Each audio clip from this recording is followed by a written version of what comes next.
السلام علیکم ورحمۃ اللہ وبرکاتہ۔ اعوذ باللہ من الشیطان الرجیم، بسم اللہ الرحمن الرحیم۔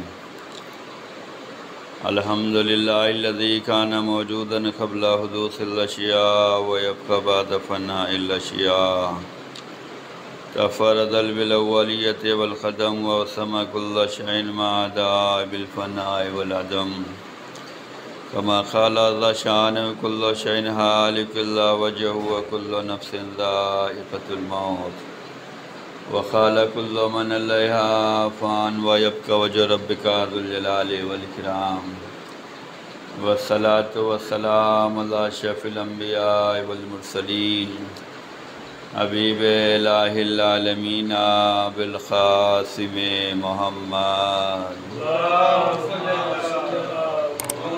وعلى آل بیت الطیبین الطاہرین المعصومین المظلومین، لا سیما بقیۃ اللہ الحجۃ بن الحسن صلواتک علیہ وعلی آبائہ فی ہذہ الساعۃ وفی کل ساعۃ، ولیٰ وحافظا وقائدا وناصرا ودلیلا وعینا حتی تسکنہ ارضک طوعا وتمتعہ فیہا طویلا۔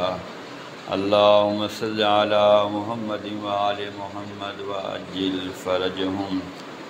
اما بعد، اوصیکم ونفسی بتقوی اللہ، ان اللہ یحب المتقین۔ عزیزان گرامی، اپنے نفس کو اور آپ تمام حضرات کو تقوی الہی کی وعد و نصیحت کرتا ہوں۔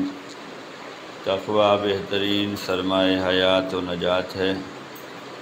اللہ تعالیٰ اسی تقوی کے ذریعے سے اعمال کو قبول کرتا ہے۔ ہم جو کچھ بھی اللہ کے نام پہ کر رہے ہیں، کامیابی اس وقت ہے جب اللہ تعالیٰ اسے قبول کر لے، اور اللہ تعالیٰ متقین سے اعمال کو قبول کرتا ہے۔ یعنی جو اللہ کے لیے کام کر رہے ہیں، اگر ان کے اندر تقوی الہی ہے تو اللہ قبول کرے گا، اور اگر تقوی الہی نہیں ہے تو اللہ قبول نہیں کرے گا۔ تو اللہ کے لیے کام کرنا، اس سے پہلے اس میں تقوی الہی کو شامل حال کرنا ضروری ہے۔ اس لیے کہ ہم کریں اور اللہ قبول ہی نہ کرے تو کیا فائدہ ہے۔ ہم کام اللہ کے لیے کریں اور اللہ اسے قبول کر لے تو یہ کامیابی ہے، یہ انسان کی سعادت ہے۔ اور اللہ تعالیٰ نے قرآن مجید میں بیان فرما دیا ہے کہ اللہ متقین کے اعمال کو قبول کرتا ہے۔ جن کے اندر تقوی الہی ہوگا ان کے اعمال قبول ہوں گے۔ ہر اعمال جو کچھ بھی جائز ہیں، واجب ہے، حلال ہے، سنت ہے، جتنے بھی اعمال آپ بجا لا سکتے ہیں، ہر اعمال میں تقوی الہی کو شامل کریں۔ اس کا فائدہ یہ ہوگا کہ پروردگار عالم آپ کے ان تمام اعمال کو قبول کرے گا۔ اس ہفتے کی جو مناسبت ہے، آج 4 ربیع الثانی ہے، اور اس ہفتے کی مناسبت 8 ربیع الثانی کو جو ہے ولادت حضرت امام حسن عسکری علیہ السلام، اور 10 ربیع الثانی جو ہے یہ جناب معصوم قم کی وفات کی تاریخ ہے۔ تو اس میں 2 مناسبتیں ہیں اس ہفتے۔ انشاءاللہ ان 2 مناسبتوں کے بارے میں آپ کی خدمت میں پیش کرنا ہے۔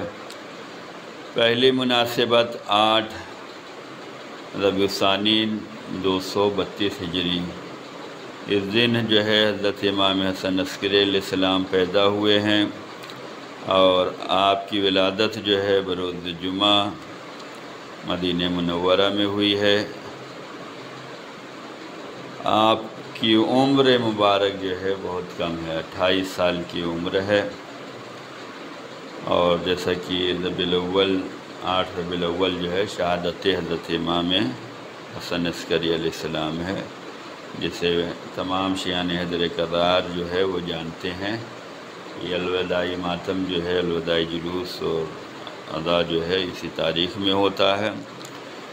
بہرحال 11ویں امام جن کا مشہور ترین لقب جو ہے وہ عسکری ہے، اس کی کئی وجہ بیان کی گئی ہیں۔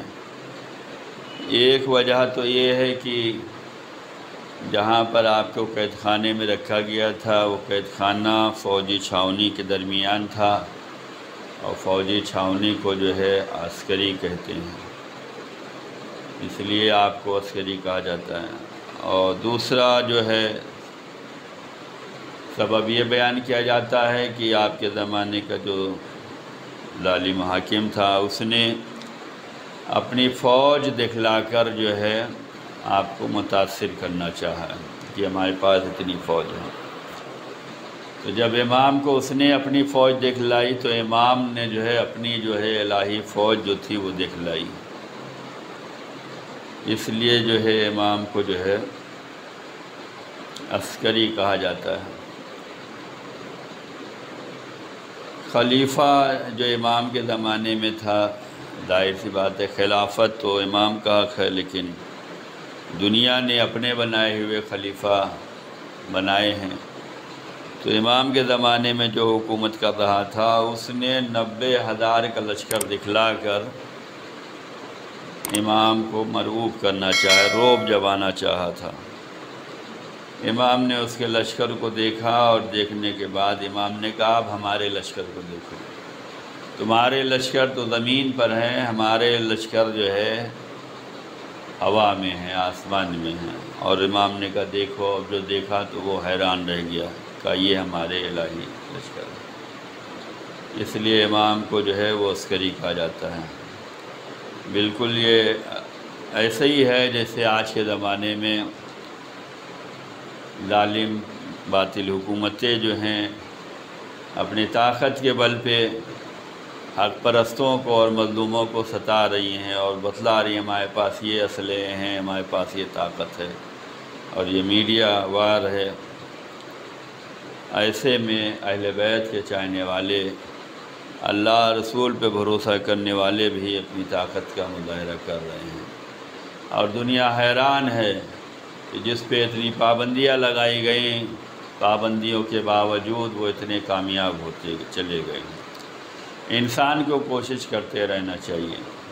یہ جو واقعات زمانے میں رونما ہو رہے ہیں اس سے ہمیں سبق لینے کی ضرورت ہے کہ غزہ کو جہاں اتنا محصور کر دیا گیا، ہر طرف سے بند کر دیا گیا، ان لوگوں نے اپنے لیے سرنگیں بنائی ہیں۔ یعنی انسان مجبور ہو کر نہ بیٹھ جائے کہ ہمارے لیے سارے راستے بند ہیں، نہیں، بھروسہ کرنا چاہیے اللہ پہ، اللہ کی عبادت کرنا چاہیے، اللہ سے لو لگانا چاہیے، اسی سے مدد مانگنا چاہیے۔ ایاک نعبد و ایاک نستعین، اس پہ عملی طور پہ عمل کرنا چاہیے، صرف زبانی طور پہ نہیں کہ ہم تیری مدد کر تجھ سے تیری عبادت کر رہے ہیں، تجھ سے مدد چاہ رہے ہیں، بلکہ اللہ سے عبادت کرو تو اللہ سے پھر مدد مانگو کہ اللہ تمام مشکلات کو آسان کرے، تمام پابندیوں کو ختم کرے، اللہ تمام دشوار راستوں کو آسان بنائے۔ اور جو اللہ والے ہیں ان لوگوں نے کوشش کی ہے، اللہ سے مدد مانگی ہے۔ اگر زمینی راستے بند کر دیے گئے ہیں، جسے آج کے زمانے میں سب کہتے ہیں کہ وہ اوپن جیل خانہ ہے، یہ غزہ اوپن جیل خانہ، کوئی باہر نکل ہی نہیں سکتا، سارے راستے بند ہیں۔ لیکن ان لوگوں نے اس کے باوجود اتنی کامیابی حاصل کی ہے کہ بڑی بڑی طاقتوں کو لرزا دیا۔ کہاں سے راستہ بنایا؟ محنت، لگن ہونا چاہیے، اپنی قوم کے لیے، اپنے ملک کے لیے کام کرنے کا جذبہ ہونا چاہیے۔ اگر انسان ستا رہا ہے تو یہ جو صرف ستائے نہ جاؤ، بلکہ اس کے راہ کھولو کہ یہ کیسے ختم ہو، اور نوجوانوں نے کیا ہے۔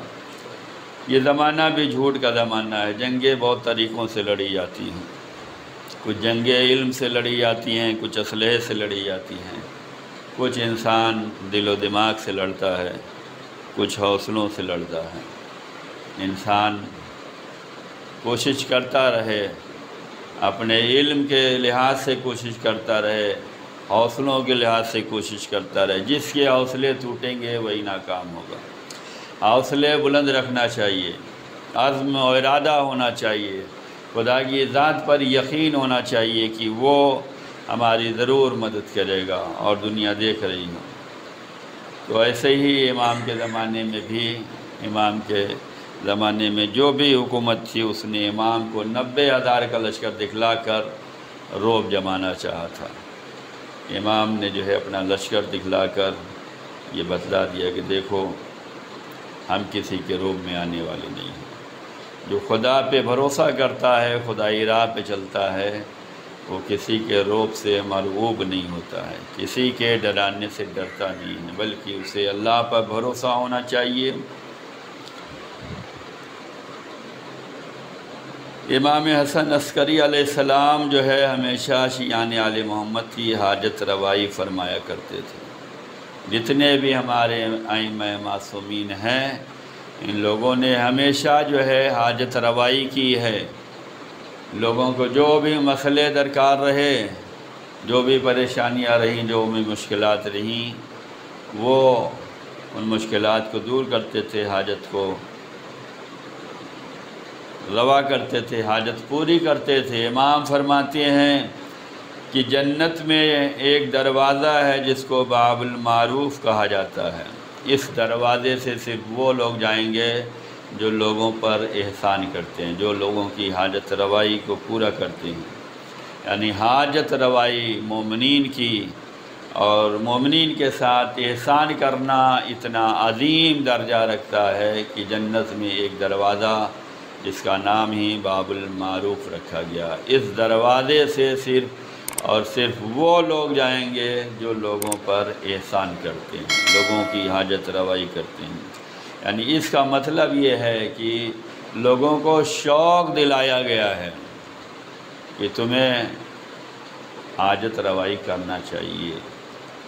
تم اپنے علاقے میں دیکھو، اپنے خاندان میں دیکھو، اپنے سماج میں دیکھو، جو مومنین ہیں، جو اللہ والے ہیں، جو اہل بیت والے ہیں، ان کی خاص طور سے تمہیں مدد کرنا ہے۔ باقی تو انسانیت کے ناطے سب سے کرنا ہے، لیکن جو پہلا درجہ ہے وہ ان لوگوں کا ہے جو اللہ والے ہوں، جو اہل بیت کے چاہنے والے ہوں۔ حاجت روائی کرنا چاہیے، اور حاجت روائی بھی ایسی ہو کہ شور شرابہ نہ ہو، سوشل میڈیا کا استعمال نہ ہو کہ ہم نے کسی کی حاجت روائی کی ہے تو فوٹو اپلوڈ ہونا چاہیے، ہم نے کسی کی حاجت روائی کی ہے تو اعلان ہونا چاہیے۔ نہیں، جتنا چھپا کر کریں گے، جتنا خاموشی سے کریں گے، اتنا ہی اللہ کی بارگاہ میں وہ زیادہ مانا جائے گا، اور جتنا آپ یہاں دکھا کے کریں گے اتنا ہی اللہ کی بارگاہ میں اسے کم کر کے مانا جائے گا۔ اس لیے کہ ہمارا مقصد خدا کو خوشنود کرنا ہے، خدا کو راضی کرنا ہے۔ خدا کو راضی کرنا ہے تو بندوں کو دکھانے کی ضرورت نہیں۔ ہاں، بندوں کو کبھی کبھی شوق دلانے کے لیے جو ہم نیک کام کر رہے ہیں فقط ہم ہی نہ کریں، لوگوں کے اندر بھی شوق پیدا کریں، ان کے اندر بھی یہ جذبہ پیدا کریں، انہیں بھی یہ حوصلہ دیں کہ آپ بھی یہ کام کریں۔ یہ شوق دلانے کے لیے انہیں بتانا ضروری ہے، اگر بتانا چاہیں تو شوق دلانے کے لیے۔ مقصد یہ نہ ہو کہ ہم کر رہے ہیں تو تم ہمیں سمجھو کہ ہم یہ کر رہے ہیں اور ہماری عزت کرو، ہمارا احترام کرو، نہیں۔ شوق اور ذوق کے لیے جو ہے ان کو وہ بتا سکتے ہیں، لیکن اپنا رعب جمانے کے لیے، اپنی تعریف کے لیے، نام و نمود کے لیے یہ بتانا صحیح نہیں۔ تو جنت کا ایک دروازہ باب المعروف ہے، اس سے فقط و فقط وہی لوگ جائیں گے جو نیک کام کرتے ہیں، حاجت روائی مومنین کی اور احسان کرنے والے ہوں گے، وہ اس دروازے سے جائیں گے۔ امام نے فرمایا، اے ابو ہاشم، آپ جان لو کہ اللہ تعالیٰ نے تمہیں انہی کے زمرے میں سے قرار دیا۔ یعنی ابو ہاشم جو تھے وہ بھی حاجت روائی کرتے تھے۔ کیوں؟ انہوں نے امام کی تعلیمات کو سنا ہے، دیکھا ہے، امام کی تعلیمات پہ عمل کیا ہے۔ ابو ہاشم بھی یہ بھی لوگوں کی حاجت روائی کرتے تھے، تو امام نے ان کی حوصلہ افزائی کی ہے کہ ابو ہاشم تم بھی انہی زمرے میں ہو، اور اپنی رحمت تم پر اللہ جو ہے وہ نچھاور کر رہا ہے، اور تم بھی اسی دروازے سے جاؤ گے جو باب المعروف ہے۔ تو یہ جو ہے امام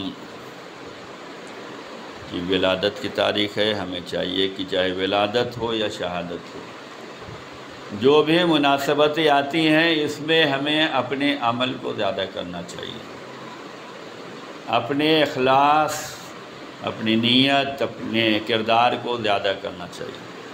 ہم ہمیشہ اہل بیت کے چاہنے والے ہیں، ان کے نام پہ دم بھرتے ہیں، ان کی راہ پہ چلتے ہیں، لیکن جب ولادت شہادت آئے تو جذبہ زیادہ ہونا چاہیے۔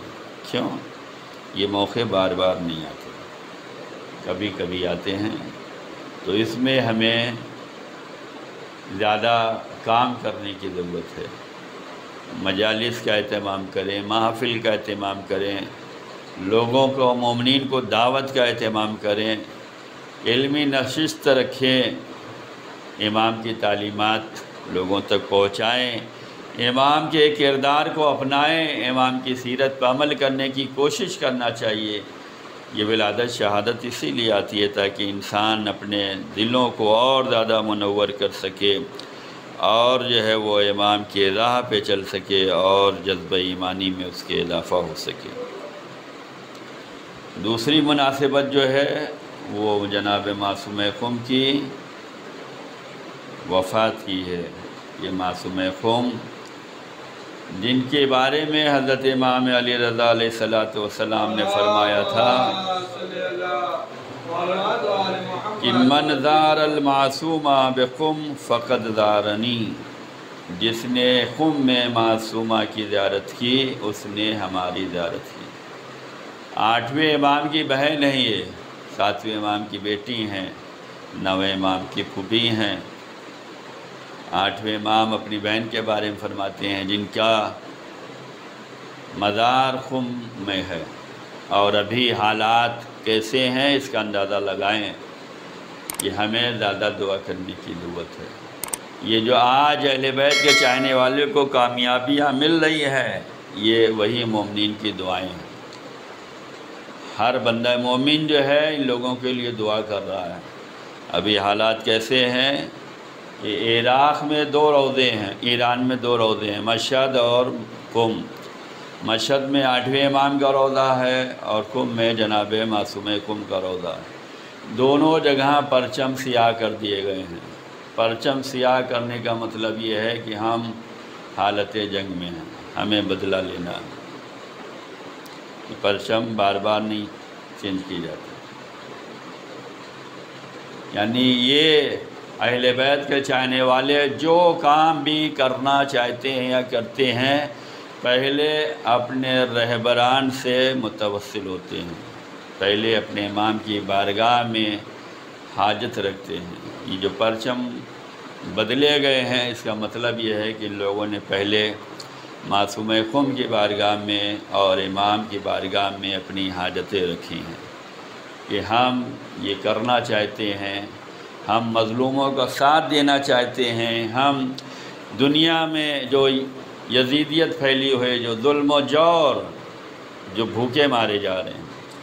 کبھی سوچیں، روش کمار کی میں ویڈیو دیکھ رہا تھا، اس میں اس نے بیان کیا ہے کہ غزہ کا حال یہ ہے کہ کسی کو ایک گلاس پانی مل پا رہا یا نہیں مل پا رہا، یہ بھی سوچنے کی بات ہے۔ کھانے مل پا رہے کہ نہیں مل پا رہے، پہلے بھی کھانے کم ہی ملتے تھے، اب تو اور زیادہ کیسے جی رہے ہیں یہ لوگ، لیکن ان کے حوصلے بلند ہیں۔ کچھ دن پہلے ابھی جو ہے اسپتال پر حملہ ہو گیا، کتنے معصوم بچے مارے گئے ہیں۔ تو یہ وہ چیزیں ہیں جو عالم انسانیت کے لیے ضروری ہے کہ نگاہ رکھے، اور جہاں جہاں بھی مظلوم ہیں ان کے لیے دعا کریں۔ ہر ملک میں جو ہے احتجاج ہو رہا ہے، اور فلسطین کی حمایت میں جو ہے ریلیاں نکل رہی ہیں۔ عوام مظلوموں کے ساتھ ہے، حکومت ظالموں کے ساتھ ہے۔ ہر جگہ کا یہی معاملہ ہے کہ عوام جو ہے، ہر ملک کی عوام جو ہے روڈ پہ نکلی ہوئی ہے، احتجاج کر رہی ہے کہ یہ جنگ بند کی جائے، اور یہ ظلم و ستم جو کیا جا رہا ہے فلسطین پر، غزہ پر، یہ بند کیا جائے۔ لیکن حکومتیں ان کی جو ہیں وہ جو اٹیک ہوا ہے اسے بھی جھوٹ بولا جا رہا ہے۔ ابھی ہندوستانی میڈیا دیکھ لو، نیوز کچھ ہے، تھم نیل کچھ اور ہے، پوسٹر کچھ اور لگا ہوا ہے، اور اس پہ کلک کرو تو معلوم ہوا کہ کچھ اور سنا رہے ہیں۔ یعنی کہ اتنا جھوٹ کا زمانہ آ گیا ہے، بلکہ کسی کی رپورٹ دیکھ رہا تھا، اس میں یہ یہاں تک کہا گیا ہے کہ حکومت پیسہ دے رہی ہے، اسرائیل پیسہ دے رہا ہے کہ پروپیگنڈا کرو، ہمارے حق میں بولو، اور سب بول رہے ہیں۔ انسان یوٹیوب پہ دیکھ رہا ہے، ٹائٹل دیکھا کچھ اور اس کے بعد جب کلک کر رہے ہیں معلوم ہے کچھ اور دکھلا رہے ہیں۔ اتنا جھوٹ کا زمانہ آ گیا ہے کہ انسان جھوٹ میں دھستا چلا جا رہا ہے۔ اور یہ چیزیں کیوں ہو رہی ہیں؟ یہ جھوٹ بولنا ایک ایسا گناہ ہے، گناہ نے کبیرہ ہے، تمام برائیوں کی چابی جھوٹ ہے۔ اتنا جھوٹ بولا جا رہا ہے کہ جھوٹ بولنا سکھا دو پھر ساری برائی اسی میں آ جائے گی۔ یہ ماسٹر کی ہے، جھوٹ ماسٹر کی لگ گئی تو سارے لاک کھل جائیں گے، پھر جتنی برائیاں ہیں وہ کریں۔ اور یہی ہو رہا ہے کہ جھوٹ بول دیا گیا کہ اسپتال پہ حملہ اسرائیل نے نہیں کیا ہے، یہ کسی اور نے کیا، حماس والوں نے خود کر لیا، ان کی راکٹ خود خطا کر گئی۔ کہاں یہ ہو رہا ہے کہ ان کی راکٹ تو اسرائیل میں گر رہی ہے، وہاں خطا نہیں ہو رہا، اور یہاں خطا ہو گیا۔ یعنی اتنا بڑا جھوٹ بول دینا، اور اس کے بعد پھر یہ جھوٹ بول دیا گیا، اس کے بعد سب کچھ دب گیا، مظلوموں کی آہ بھی دب گئی، بھوکے پیاسے ہیں سب، اتنے زمانے سے ظلم ہو رہا ہے، اتنے ستائے جا رہے ہیں، اتنا قیدی بنا دیا گیا ہے، لیکن کوئی بولنے والا نہیں ہے۔ تو یہ جو ہے معصوم خم کے روضے پہ بھی اور امام علی رضا علیہ السلام کے روضے پہ بھی پرچم تبدیل کر دیا گیا ہے۔ اس کا مطلب یہ ہے کہ ہم ہر وقت، ہر نماز کے بعد، ہر دعا کے بعد، ہر زیارت کے بعد، دنیا میں جہاں جہاں اسلام کا پرچم بلند ہے، اللہ، رسول اور اہل بیت کے چاہنے والے ہیں، ان کے لیے ہمیں دعا کرنے کی ضرورت ہے۔ دعا تو ہمیں سب کے لیے کرنے کی ضرورت ہے، خاص طور سے مظلوموں کے لیے۔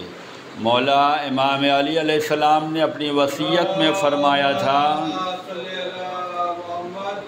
کہ ظالموں کے خلاف رہنا ہے اور مظلوموں کی حمایت میں رہنا ہے۔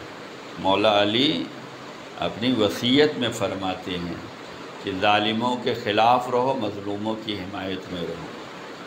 تو کوئی حمایت کرے نہ کرے، اہل بیت کے چاہنے والوں کی ذمہ داری ہے کہ وہ اپنے مولا کی وصیت پر عمل کرتے ہوئے مظلوموں کے ساتھ دیں۔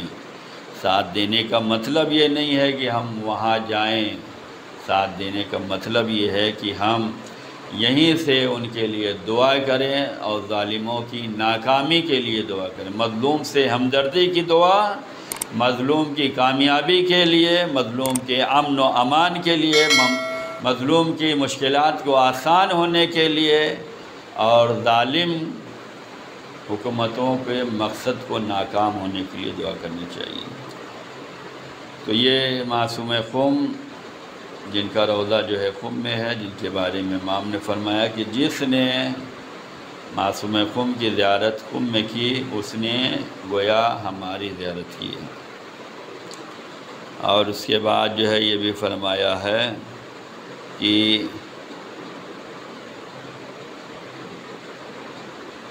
ہمارا ایک ٹکڑا جو ہے وہ خم میں ہے۔ زیارتوں میں یہ جملے آئے ہیں کہ السلام علیکہ ایۃ الطاہرہ، یعنی جو لقب معصوم خم کے ہیں وہ طاہرہ ہیں، حمیدہ ہیں، برہ ہیں، رشیدہ ہیں، تقیہ ہے، نقیہ ہے، یہ وہ سارے صفات ہیں۔ آپ کی شادی نہیں ہوئی تھی، اس کی کئی وجہ بیان کی گئی ہیں۔ ایک تو یہ ہے کہ کفو نہیں تھا کوئی، دوسرا یہ تھا کہ ظالم کی طرف سے اتنا ستایا جا رہا تھا، اور بھی بہت سی وجہ بیان کی گئی ہیں۔ بہرحال آپ کو کریم اہل بیت کہا جاتا ہے۔ آپ کے یہاں جو ہے لوگ زیارتوں کو جاتے ہیں، زیارت کے لیے جو ہے آمادہ کرایا گیا ہے۔ کئی معصوموں نے بیان فرمایا ہے، بہت زیادہ ثواب ہے۔ ہمیں چاہیے کہ ہم ان تمام معصومین کی راہ پہ ثابت قدم رہیں، ان کی تعلیمات سے اپنے کو منور کریں، مزین کریں، اپنے کو سنواریں اور اسی پہ ثابت قدم رہیں۔ اس لیے کہ اہل بیت کی راہ پہ ثابت قدمی ہی ہمیں کامیابی دے گی، ہمیں سکون دے گی، ہمیں ترقی دے گی۔ خدا ہم سب کو اہل بیت کی راہ پہ ثابت قدمی عنایت فرمائے، ان کی تعلیمات پہ عمل کی توفیق عنایت فرمائے، ان کے پیغام کو پہنچانے کی توفیق عنایت فرمائے۔ خدا ہمارے تمام گناہوں کو معاف فرمائے۔ جہاں جہاں مومنین ہیں، مسلمین ہیں، سب کی پروردگار حفاظت فرمائے۔ ظالمین، جابرین جہاں جہاں ہیں پروردگار ان کو ان کے مقصد میں ناکام و نامراد فرمائے۔ ظہور حضرت امام زمان میں تعجیل فرمائے۔ ہم سب کو امام کے خادم و ناصر و مشمار فرمائے۔ بسم اللہ الرحمن الرحیم۔ انا احسن الحدیث وابلغ الموعظہ کتاب اللہ۔ اعوذ باللہ من الشیطان الرجیم۔ بسم اللہ الرحمن الرحیم۔ قل هو اللہ احد اللہ الصمد لم یلد ولم یولد ولم یکن لہ کفوا احد۔ اللہم صلی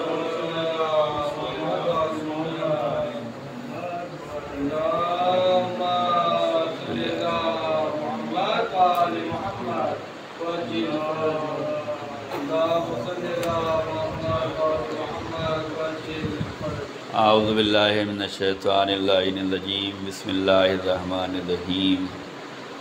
الحمدللہ الذی لا الہ الا هو الحلیم الکریم غافر الذنب وقابل التوب وهو الغفور الرحیم۔ سبحان من سبقت رحمتہ غضبہ وبسط الیدین بالرحمہ۔ سبحان من لم یکلف نفسا الا دون وسعها وعفى عن السیئات ولم یجازبها۔ سبحان من لا یزداد ولا معاصی العباد الا کرما وجودا ولا کثرة الذنوب الا عفوا وصفحا۔ نشهد ان لا الہ الا اللہ وحدہ لا شریک لہ واشہد ان محمدا عبدہ ورسولہ واشہد ان امیر المومنین واولاد المعصومین حجج اللہ۔ اما بعد، عزیزان گرامی، دنیا میں امن و امان کے لیے ہم سب کو دعا کرنے کی ضرورت ہے، اور یہ دعا جو ہے اسے مومن کا اسلحہ کہا گیا ہے۔ ظالم حکومتیں اپنے اسلحے کے زور پر جو ہے حکومت کرنا چاہتی ہیں، اور بندگان خدا جو ہے اپنی دعا کے طور پر دنیا میں امن و امان چاہتے ہیں۔ یہ اسلحے کے زور پہ کہیں بھی امن و امان نہیں ہو سکتا۔ آپ کی دنیا میں دیکھ لیں، یوکرین میں جو کچھ ہوا، عراق میں جو کچھ ہوا، افغانستان میں جو کچھ ہوا، اور جو کچھ اب بھی فلسطین میں ہو رہا ہے، کہیں امن و امان قائم نہیں ہوا ہے۔ امن و امان کے لیے دعا ہی کام آنے والی ہے۔ تو ہم سب کو چاہیے کہ ہم دعا کریں اور آگاہ رہیں، اور فتنوں کے دور ہے، لہذا ہمیں بہت احتیاط سے زندگی گزارنے کی ضرورت ہے۔ اس لیے کہ اتنی افواہیں ہیں، افواہوں میں بہہ جانا نہیں ہے۔ جہاں دشمن جو ہے حق پرستوں سے ڈرتا ہے، وہیں وہ ان کو دبانے کے لیے ہر طریقے استعمال کرتا ہے۔ کہیں حکومت سے ان کو کچھ کہلوائے گا، اور کہیں جو ہے مولویوں کا بھی استعمال کرے گا۔ بہت سے ایسے مولوی ملا ہیں جو حزب اللہ کے خلاف بول رہے ہیں، جو ایران کے خلاف بول رہے ہیں۔ یہ کیوں؟ تاکہ کمزور کیا جا سکے۔ 57 ملکوں کی جو OIC بنی ہے وہ بھی کوئی کام نہیں کر پا رہی ہے، اس لیے کہ سب تو ڈرے ہوئے ہیں۔ سب نے اپنی جگہوں پہ، اپنے علاقوں میں ان کو جگہ دی ہے، چھاؤنی ہر جگہ ہے۔ یہ ڈرا ڈرا کر جو ہے ہر جگہ حکومت کرنا چاہتے ہیں۔ یہ اتنے ڈرے ہوئے ہیں کچھ نہیں بول پائیں گے، نہ انہیں بچوں کی فریاد سنائی دے گی، نہ مظلوموں کی انہیں سنائی دے گی۔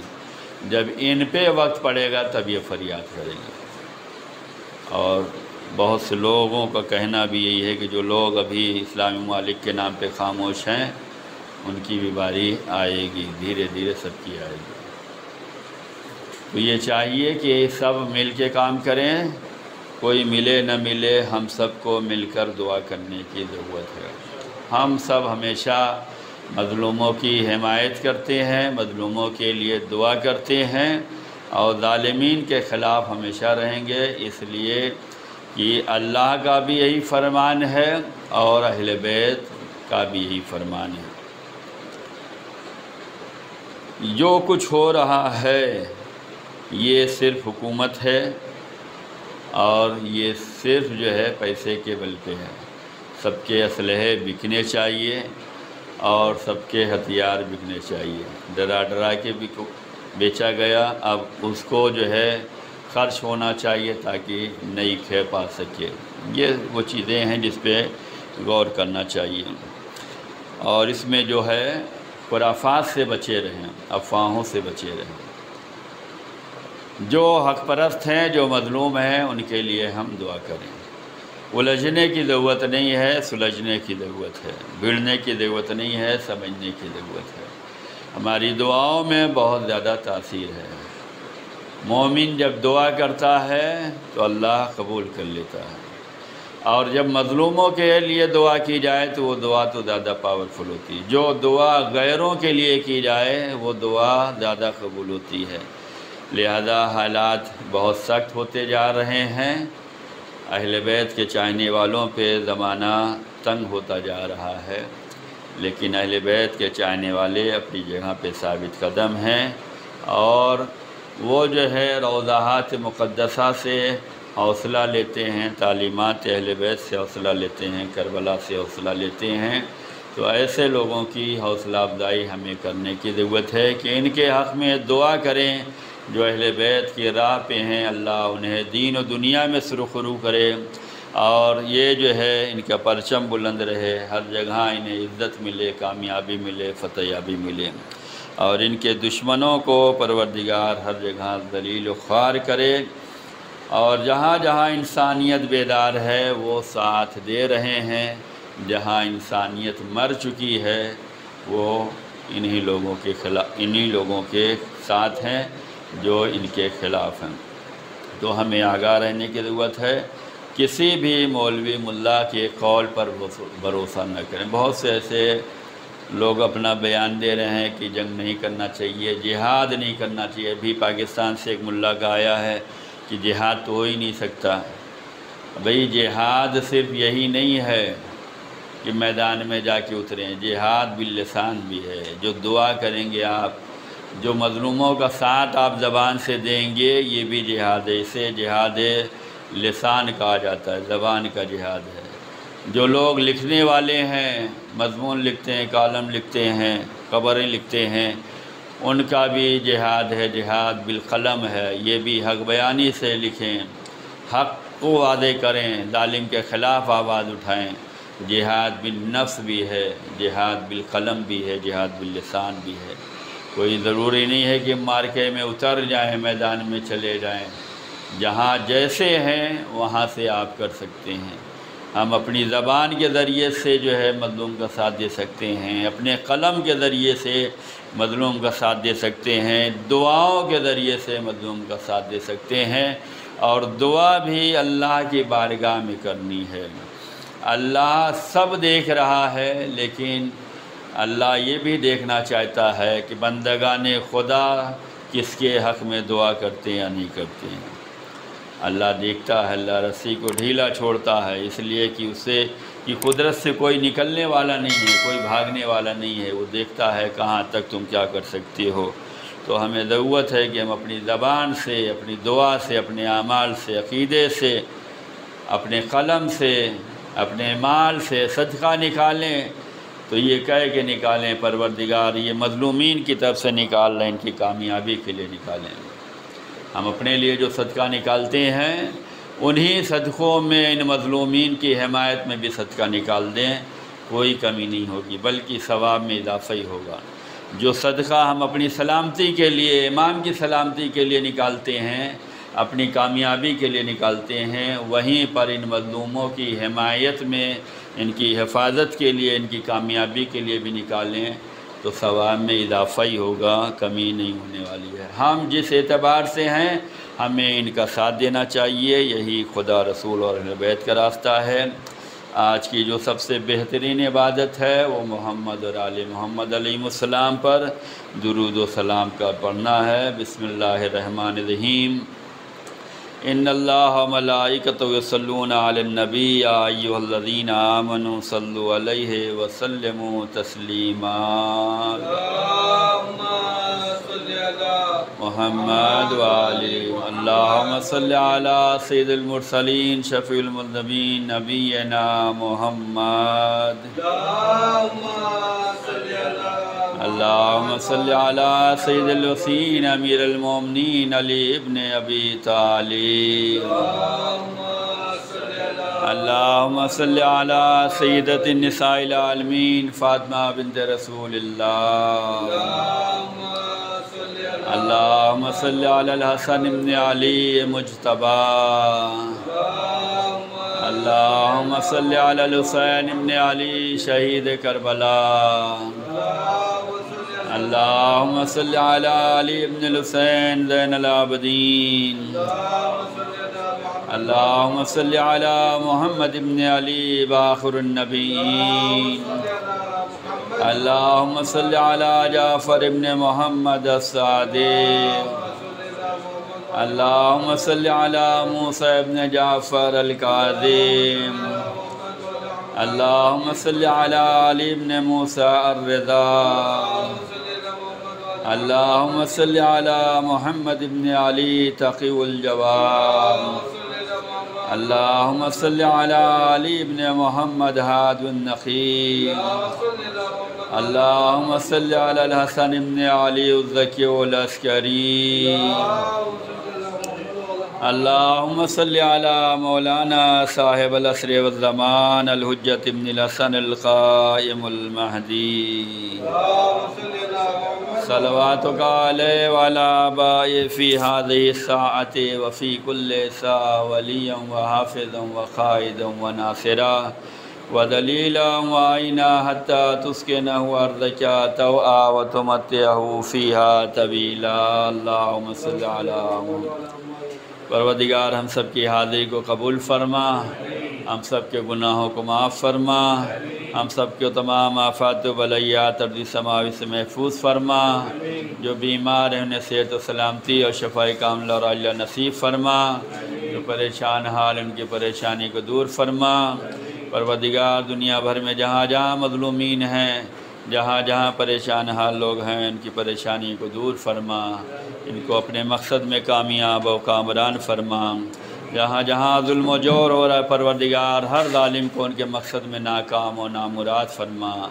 اللہ، رسول اور اہل بیت کے چاہنے والے کو ہر منزل پہ کامیابی عزت آبرو نصیب فرما، ظہور امام میں تعجیل فرما، ہم سب کے امام کے خادم و ناصروں میں شمار فرما۔ بسم اللہ الرحمن الرحیم۔ انا اعطیناک الکوثر فصل لربک وانحر ان شانئک هو الابتر۔ اللہم صل علی محمد۔